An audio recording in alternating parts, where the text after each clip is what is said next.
Bismillahirrahmanirrahim. Assalamualaikum warahmatullahi wabarakatuh.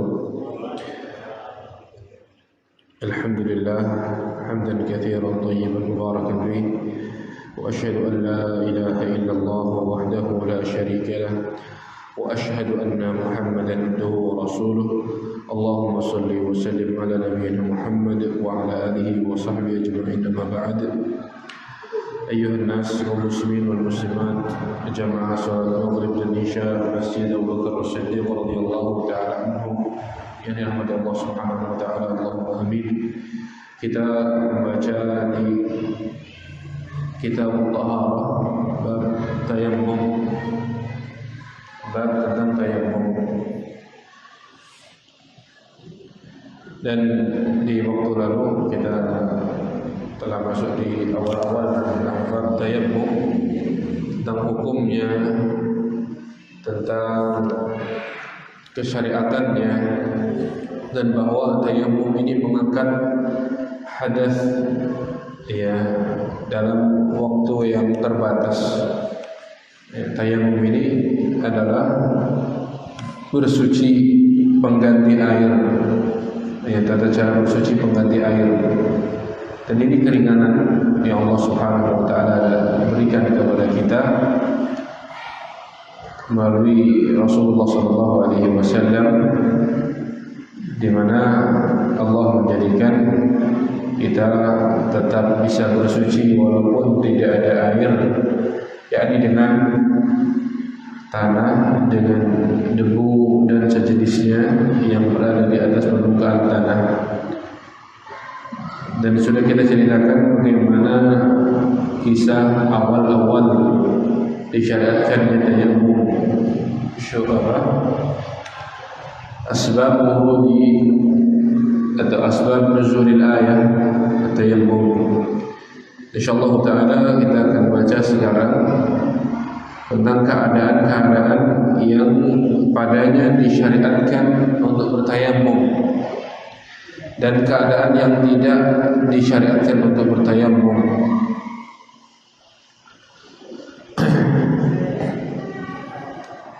Tayammum yang pertama, keadaan yang pertama adalah seorang bersuci dengan tayammum, bertayammum untuk mengangkat hadas kecil. Ini disyariatkan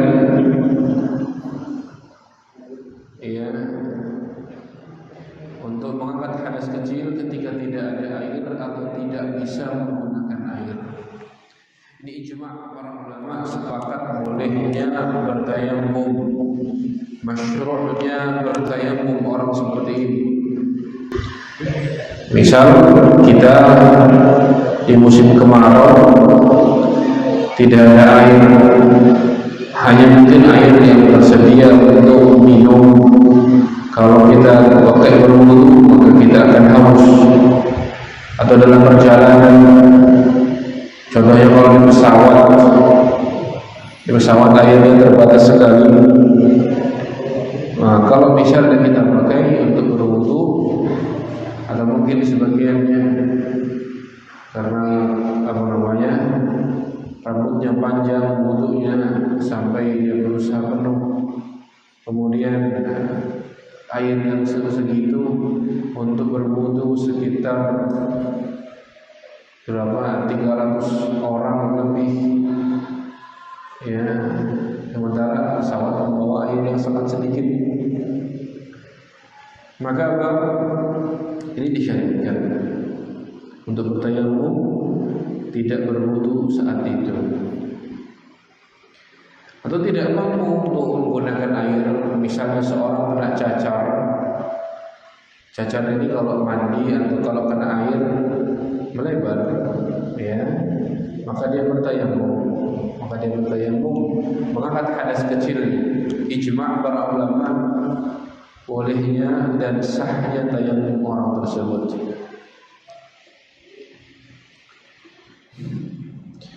Kemudian yang kedua, keadaan yang kedua, disyariatkannya tayammum untuk mengangkat hadas besar. Di keadaan kedua, kondisi orang hadas besar.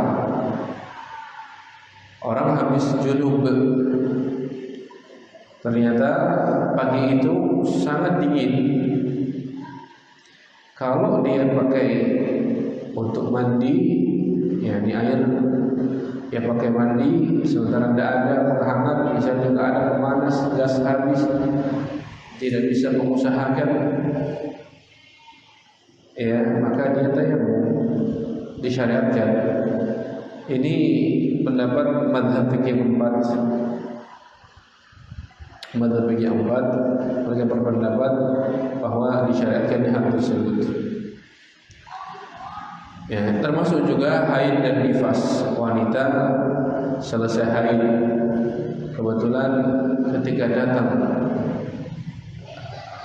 haidnya selesai, datang waktu sholat, dia tidak mendapati air dan tidak bisa untuk mencarinya, maka dia bertayamum untuk sholat saat itu. Bertayamum untuk sholat saat itu. Nah, dalilnya adalah surat Al-Maidah ayat 6. Ya, ayat surat Al-Maidah ayat 6 yang sudah kita baca di pertemuan yang lalu. Dan dari hadis Bukhari Muslim dari Imran Husain radhiyallahu anhu bahwa Rasulullah sallallahu alaihi wasallam melihat seorang laki-laki menyendiri, terpisah, tidak sholat jamaah bersama yang lain di dalam masjid, mocok, bahasa kita ya, menyendiri. Yang lainnya di depan, dia belakang, menyendiri, tidak ikut sholat. Maka beliau berkata, ya fulan, apa yang menghalangimu untuk sholat bersama kita, bersama kau? Maka orang tadi mengatakan, asabatni janabatun wala ma', aku junub dan tidak dapat air. Maka kata Rasulullah SAW, alaika bis-sa'idi fa innahu yakfik. Ya, engkau cukup dengan as-sa'id, debu, dengan tanah yang berada di atas permukaan tanah, itu cukup bagimu. Maksudnya apa? Cukup pakai tanah, mandi dengan tanah? Bukan. Apa? Bertayamum.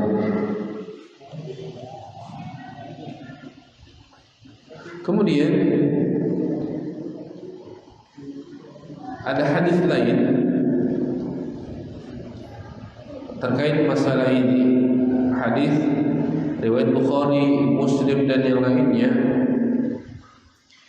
dari seorang tabi'in bernama Abdurrahman bin Abza.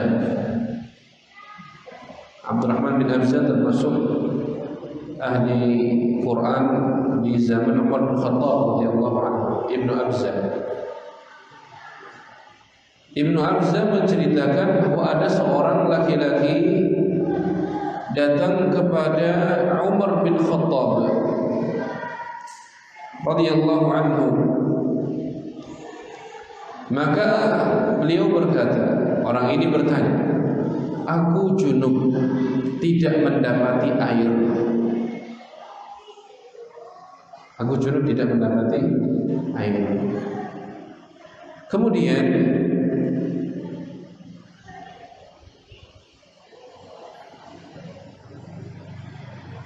kata beliau, Umar bin Khattab mengatakan, la tusalli, kamu tidak sholat, masih junub, tunggu ada air. Kata Umar bin Khattab, pendapat beliau. Maka Ammar bin Yasir, sahabat yang mulia, ya, yang dijanjikan surga oleh Rasulullah SAW, dan beliau termasuk sabiqun al-awwalun. Ibunya adalah wanita pertama yang syahid di dalam Islam, yang bernama Sumayyah. Ketika awal-awal Islam, keluarga beliau masuk Islam semua. Ammar sang anak, Yasir bapaknya, dan Sumayyah ibunya masuk Islam semua. Kemudian beliau bertiga disiksa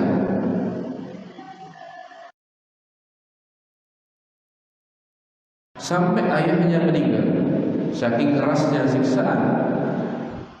Kemudian ibunya juga dipaksa untuk kembali kafir, berbuat kesyirikan, mengakui ketuhanan selain Allah. Beliau tidak mau, maka oleh Abu Jahal ibn Hisham ditusuk dari arah kemaluannya keluar di pundak Sumayyah. Adapun Ammar, maka beliau akhirnya dibebaskan setelah beliau ada sebuah permasalahan yang akhirnya turun ayat. yakni beliau saat itu siksaan yang semakin keras, beliau diperintahkan untuk memuji sesembahan selain Allah.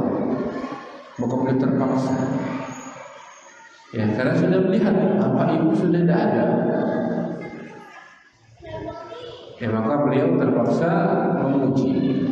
Tapi kemudian beliau sangat menyesal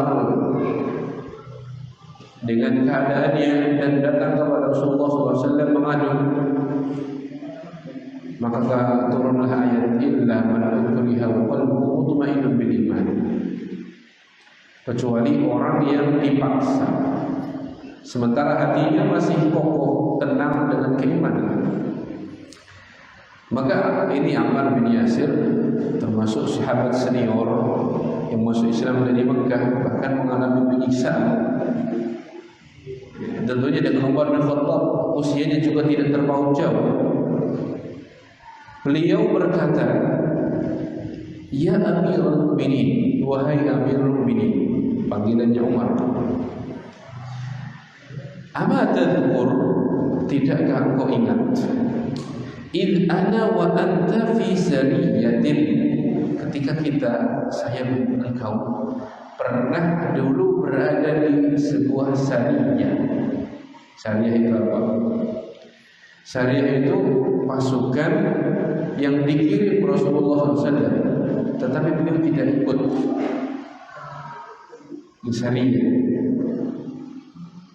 Beda dengan ghazwah. Kalau ghazwah Rasulullah SAW ikut memimpin langsung, tapi sariyah tidak. Beliau menunjuk seseorang untuk jadi pemimpin, kemudian memberangkatkan di sariyah. Kata Ammar, "Wahai Umar, wahai Amirul Mukminin, aku dan engkau pernah berada di sebuah sariyah." Ini perjalanan perang yang tidak diikuti oleh Rasulullah SAW langsung. Fa'ajnabna, maka kita berdua sama-sama junub.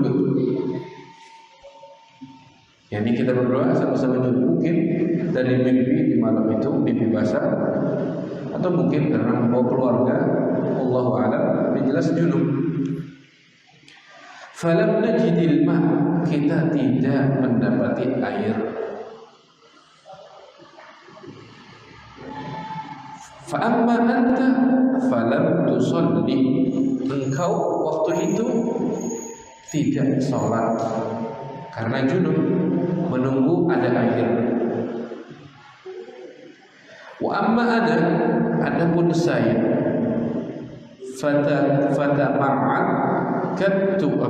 fatama'atu, maka aku pun tama'aka, yatama'aku.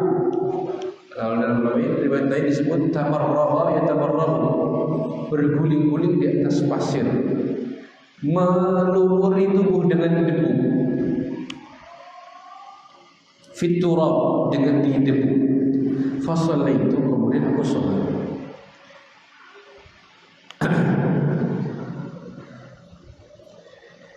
Maka fa'ataina an-nabiy sallallahu alaihi wasallam fadzakarna dzalika lahu, maka kami datang kepada Nabi sallallahu alaihi wasallam, kita berdua mendatangi Rasulullah sallallahu alaihi wasallam sampai di Madinah, kami ceritakan kejadian tersebut. Faqal, maka beliau sallallahu alaihi wasallam mengatakan, innama kana yakfik, sesungguhnya yang cukup bagimu tidak perlu guling-guling. Daraba Nabi sallallahu alaihi wasallam yadayhi ila al-ardh. Nabi sallallahu alaihi wasallam menekukkan tangannya ke tanah, thumma nafakha fihima, ditiup, dia meniupnya, thumma masaha bihima wajhahu wa kaffayhi, beliau mengusap wajah dan telapak tangannya. Dan dalam riwayat Nasai disebutkan perawi yang bernama Salamah, ya, beliau ragu apakah Rasulullah SAW mengusapnya di depan sampai ke pergelangan atau sampai ke siku. Ini yang apa? Yang dibawakan oleh Ammar bin Yasir radhiyallahu anhu tentang kisah di mana beliau dengan Umar bin Khattab radhiyallahu anhu sama-sama junub dan dua-duanya beristihad karena belum sampai ilmunya. Sampai ilmu di mana beliau beristihad, kemudian bertanya kepada Rasulullah SAW, dan Rasulullah SAW memberikan arahan, ya, arahan untuk bertayamum bagi orang yang mendapati kasus tersebut. Baik. Berikutnya permasalahan yang lain. Keadaan orang yang tidak memiliki air, bolehkah dia berhubungan suami istri?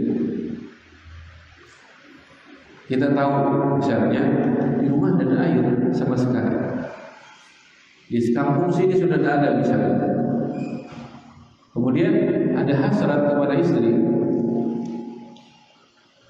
boleh tidak berhubungan? Orang yang dalam keadaan suci dan tidak mendapati air, dia boleh berhubungan suami istri, kemudian bertayamum setelah itu untuk sholat. Boleh.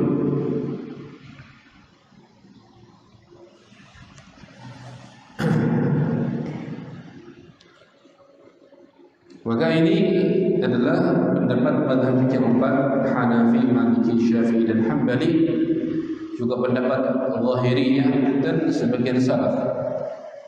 Ya.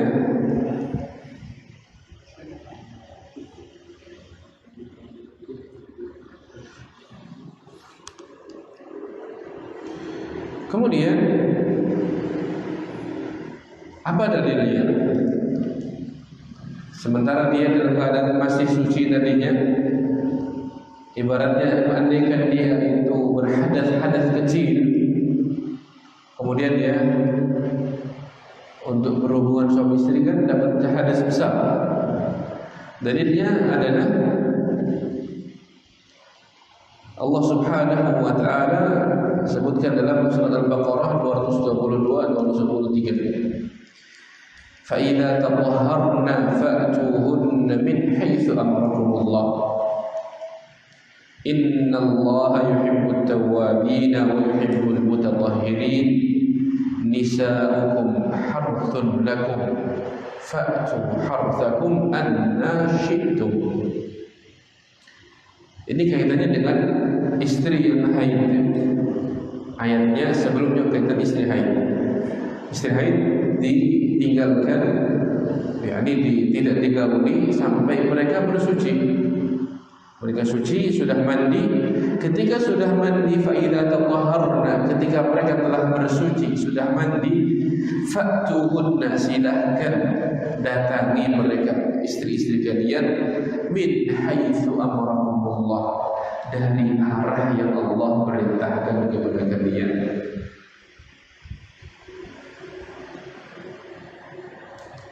Baik, innallaha yuhibbut tawwabina wa yuhibbul mutatahhirin. Sesungguhnya Allah mencintai orang-orang yang bertaubat dan mencintai orang-orang yang bersuci.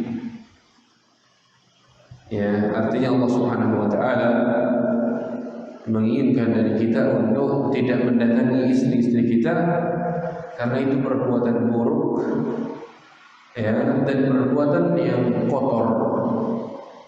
Maka dengan kita tidak menggauli mereka saat haid tersebut, ini adalah bentuk daripada bersuci. Innallaha yuhibbut tawwabin wa yuhibbul mutatahhirin. Kemudian nisa'ukum, istri kalian, harthun lakum, sawah ladang kalian. Di sini ada arahan bahwa asalnya istri itu sawah.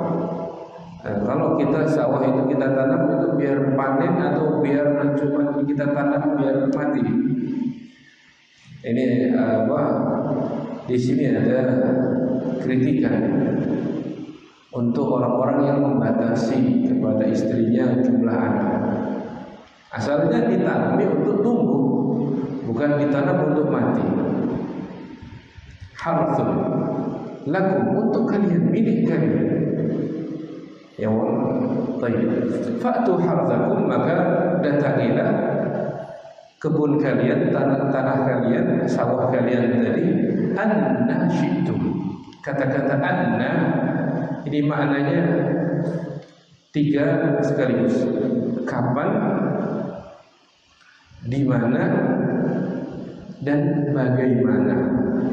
Anna dalam bahasa Arab, kaifa, aina, dan mata. Kapan kita mau, di mana kita mau, dan apa? Bagaimana kita mau. Sesuai yang Allah perintahkan boleh. Termasuk ketika tidak ada air. Karena Allah Subhanahu wa taala telah berikan solusi. Solusinya adalah bagi yang tidak mendapati air, bertayamum. Dipahami? Baik. Jadi boleh baginya untuk berhubungan walaupun tidak mendapati air. Kemudian apa solusi? Solusi selain dia bertayamum. Baik.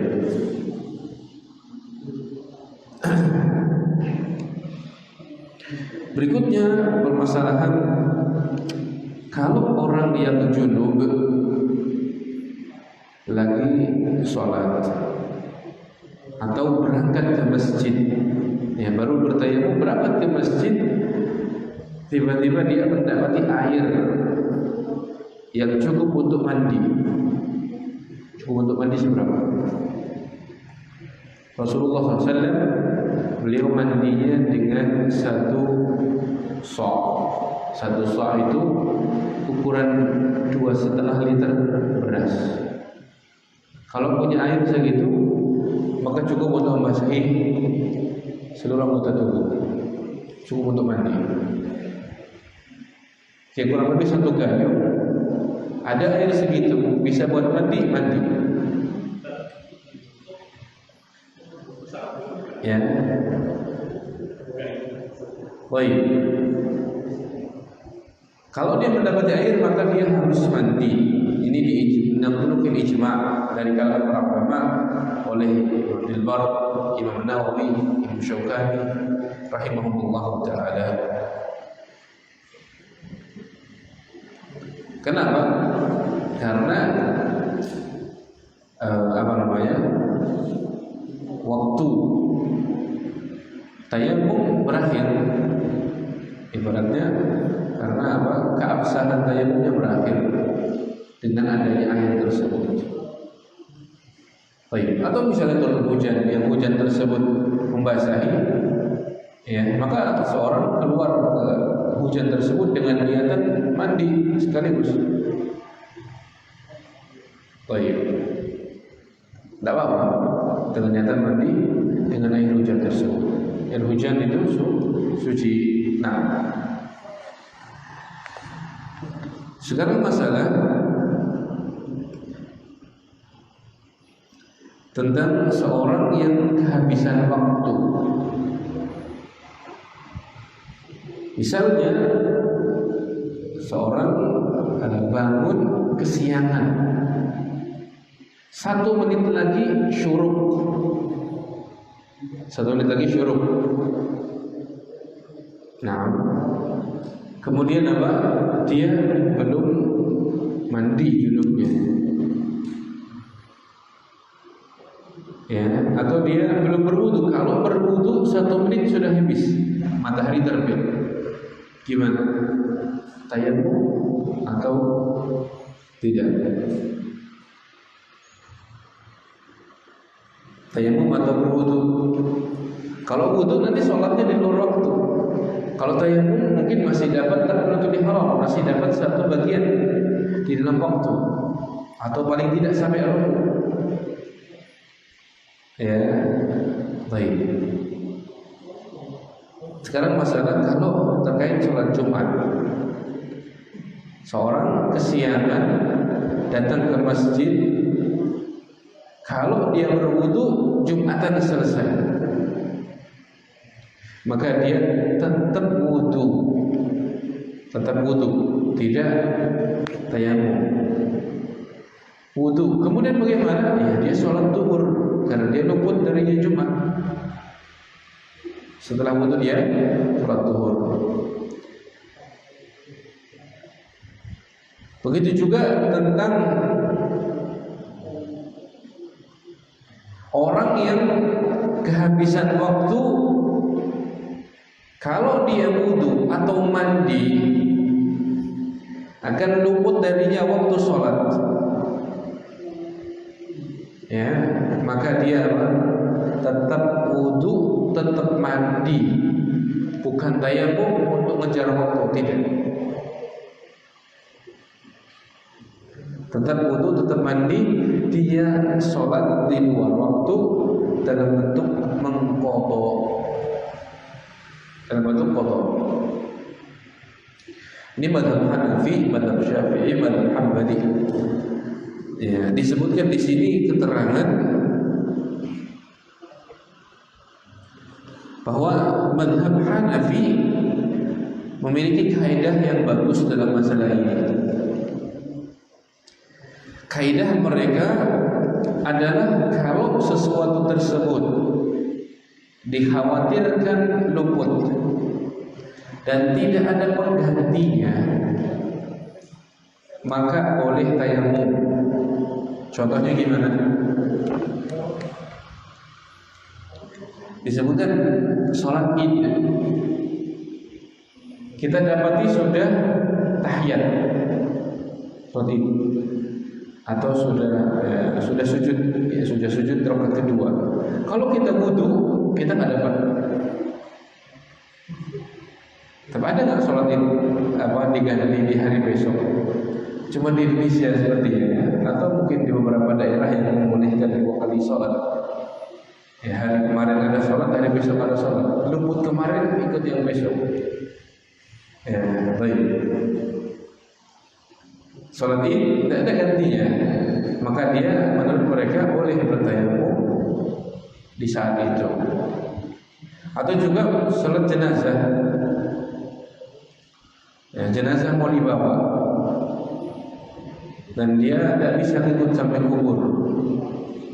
Kalau dia sholat saat itu sudah dibawa, sudah di penambulan misalnya, sebagian tempat pakai ambulan bawaannya. Maka gimana? Tayamum, ya, kemudian sholat di tempat tersebut dengan tayamum. Adapun yang ada gantinya atau tidak, mengapa luput? Misalnya sholat sunnah, ya, kemudian kalau dia butuh habis waktu sholat duha misalnya, kalau dia wudu dulu udah ada, maka gimana? Tetap dia nggak usah bertayamum, tetap wudu. Begitu juga sholat fardu itu bisa luput, tetapi ada gantinya, ganti dengan qadha, maka dia tidak tayamum. Baik.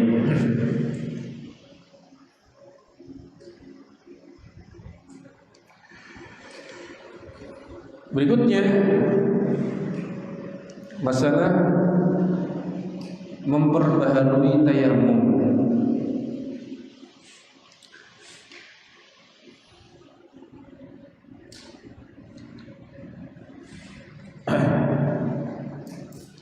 Kalau orang tayamum untuk sholat maghrib di masjid sampai isya, tayamum lagi apa enggak? Sementara air belum ada, atau dia penyakitnya belum sembuh dan dia tidak batal. Baik, diperbaharui atau tidak? Jawabannya tidak. Jawabannya tidak, karena tidak ada dasar yang mengharuskan. Tidak ada dalilnya. Dan tidak berguna untuk apa diperbaharui. Sementara sama saja tayamum ke tayamum, batal ya tidak, batal juga tidak. Ini kesepakatan mazhab yang keempat, Hanafi, Maliki, Syafi'i dan Hambali. Baik. Syarat tayamum. Syarat ada di berapa? Di mana? Masih ada waktu. Syarat tayamum.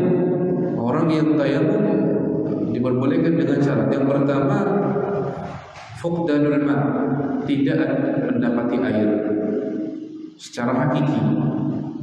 Secara hakiki tidak bisa mendapati air secara hakiki, maka apa? Ini dia juga apa? Disyariatkan untuk bertayamum.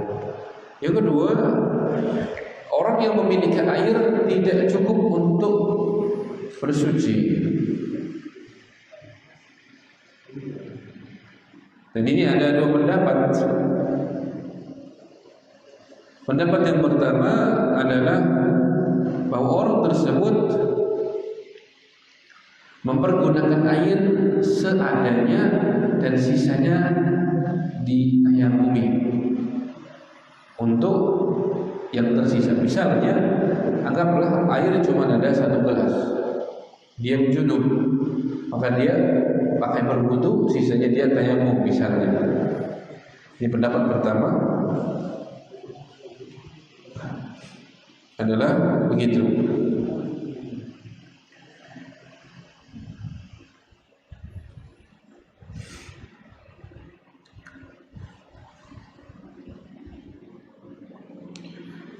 Baik. Dalilnya apa? Mereka berdalil dengan fattaqullaha mastata'tum. Bertakwalah kepada Allah semampumu. Jadi mampunya wudu dengan air yang ada misalnya segini atau setengahnya, dia berwudu, kemudian cuma baru sampai wajah, tangan belum, kepala belum, kaki belum, maka sisanya bertayamum untuk meniatkan pensucian yang sisa. Ini pendapat sebagian Syafi'iyah, sebagian salaf dipilih oleh Ibnu Hazm, Syekh bin Baz dan Syekh Utsaimin. Baik, ini pendapat pertama. Yang kedua, pendapat yang kedua adalah dia tidak berwudu, tidak mandi, langsung tayamum. Kalau airnya tersebut tidak mencukupi untuk mandi atau apa, untuk berwudu, langsung bertayamum. Karena apa? Dia seperti orang yang tidak dapat air. Dan kalau dia berwudu dengan air yang segitu, sementara dia cuma mencuci wajah dan tangan misalnya, kepala dan kaki belum, apa ada wudu separuh? Tidak ada. Maka orang yang wudu sepaket dari cuci muka, cuci tangan, kepala dan mencuci kaki. Kalau baru separuh bukan wudu. Dan tidak ada dalil bahwa Rasulullah SAW melakukan wudu separuh-separuh. Ya. Ada ayat segini tidak dianggap karena tidak cukup. Ya. Baik, maka ini apa? Ini pendapat yang kedua, dan ini lebih kuat insyaallah taala kalau kita praktekkan yang ini, karena kita nantinya akan membagi hal-hal yang tidak bisa dibagi. Jadi wudu dibagi menjadi dua bagian, wudu dengan air dan wudu dengan tanah atau tayamum. Maka ada air yang tidak cukup, itu seperti tidak ada air. Ya. Dan ini dipilih oleh pendapat Syafi'iyah juga dalam pendapat beliau yang dalam pendapat Qadim, Hanafiyah, Malikiyah, dan dipilih Ibnu Munzir, dan disebutkan oleh Al-Baghawi. Kebanyakan para ulama berpendapat dengannya, di mana mereka mengatakan wudu dan mandi tidak dibagi, separuh dengan air, separuh dengan tanah. Tidak ada dalil masalah itu. Maka adanya air dengan kondisi yang ada tidak menjadikan seorang menggunakan air tersebut, tetapi dia kembali ke tayamum.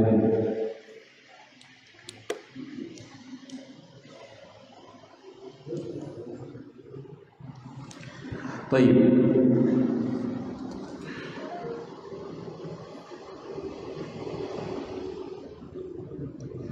Kalau air tersebut, seorang yang berhadas misalnya buang air besar atau buang air kecil, air cukup untuk istinja saja, untuk menghilangkan najis yang ada di badan saja. Maka gimana? Orang buang air besar di kamar mandi, habis air, tinggal segayung, itu dia cukup untuk membersihkan najisnya saja. Dia tidak ada wudu lagi, tidak bisa wudu. Maka dia mencuci najis tersebut dan hadasnya dia ganti dengan tayamum. Ya, hadasnya dia ganti dengan tayamum. Ya, ini tidak berwudu karena tidak ada air. Najis tadi dicuci dengan air yang ada, tidak apa-apa.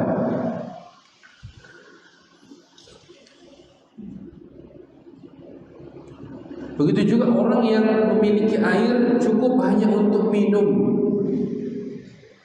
kecukupan dia untuk minum saja, ini juga dia bertayamum. Dia bertayamum. Ini ijma' para ulama, dinukil Ibnu Munzir, Al-Kasani, dan Ibnu Hajar rahimahullah taala. Baik. Sekarang masalah orang lupa bahwa dia memiliki air. Lupa bahwa dia memiliki air. Ya. Contohnya gimana ya? Ilustrasinya. Biasanya rumah-rumah zaman sekarang sumurnya ditutup ya. Di dalam rumah ditutup, kemudian dia cukup dengan sanyo. Misalnya, kemudian apa? Seandainya dia buka penutup itu, dia ambil dengan timba, masih dapat air. Misalnya mati lampu, dia nggak bisa wudu di sini, nggak bisa mandi. Tapi dia lupa bahwa sumur itu di bawah rumahnya. Dia itu mudah untuk diambil airnya. Maka gimana? Dia harus mengulangi sholatnya kalau sudah sholat. Tayamumnya tidak sah karena dia punya wudu, punya air. Mazhab Maliki, mazhab Syafi'i, ya, dan dipilih oleh Abu Yusuf rahimahullah taala al-Qadhi dari kalangan Hanafi.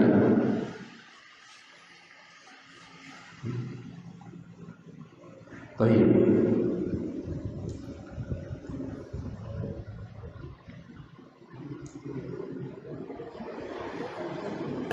Kemudian hukum mencari air. Hukum mencari air wajib atau sunnah atau boleh saja atau enggak perlu.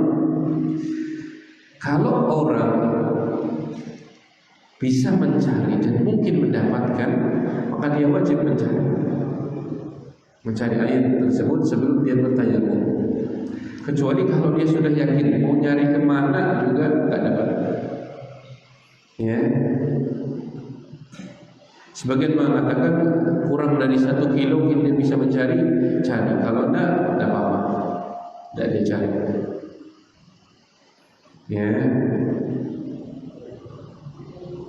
Baik. Kalau tidak dia cari berarti tayamumnya belum sah. Sampai dia yakin bahwa ini tidak ada, walaupun kita cari kemana juga tidak ada. Sungai kering, sumur sudah kering, ya, atau di tengah padang pasir mau nyari kemana, ya, yang pernah umrah tentunya tahu tentang masalah ini. Bagaimana di tengah padang pasir memang tidak ada air, kecuali kalau misalnya singgah di tempat istirahat. Baik.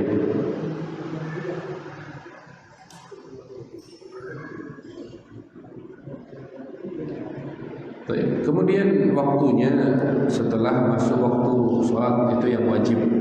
Artinya kalau dia cari sebelumnya tidak apa-apa, tapi setelah masuk waktu sholat dia harus cari air dulu, baru dia bertayamum.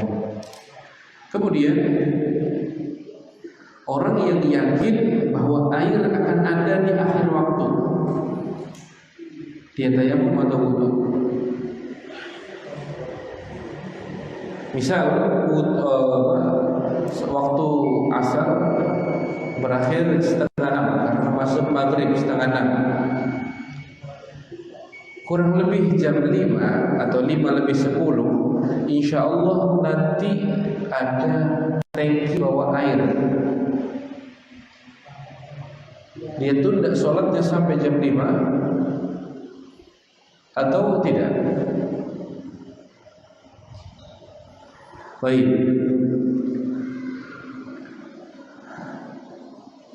Maka orang yang yakin atau dia punya perasaan yang kuat bahwa air akan ada di akhir waktu, dia tunda tayamumnya lebih afdal daripada dia bertayamum dan sholat di awal. Ya, mazhab jumhur Hanafi, Maliki dan Syafi'i.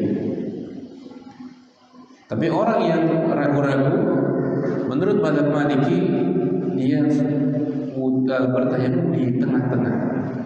Jadi jam 5 masuk jam 3 berarti selesai jam 5:30, dia wudu di jam 4 lebih sekian, atau bertayamum di jam 4 lebih.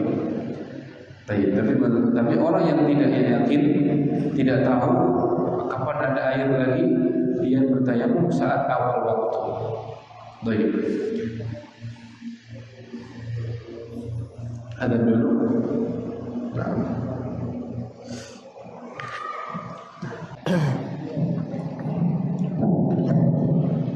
Baik. Bismillah, alhamdulillah, wassalatu wassalamu ala rasulillah wa ba'd. Berikutnya tentang orang yang tidak mampu menggunakan air, mungkin karena dingin, karena takut, atau karena sakit, maka dia diperbolehkan untuk bertayamum. Dan ini adalah pendapat mazhab fikih 4 dengan dalil Allah Subhanahu wa taala berfirman, "Wala tulqu bi aydikum ila tahlukah." Jangan melemparkan diri kalian kepada kebinasaan. Ya, artinya yang tidak sanggup menggunakan air seperti orang tidak mendapati air. Kemudian masalah syarat tayamum, tentang apakah disyaratkan harus masuk waktu sholat dulu atau tidak. Dan ini khilaf oleh para ulama. Sebagian mempersyaratkannya, disyaratkan kalau mau bertayamum harus masuk waktu. Kalau di luar waktu maka dia tidak dianggap.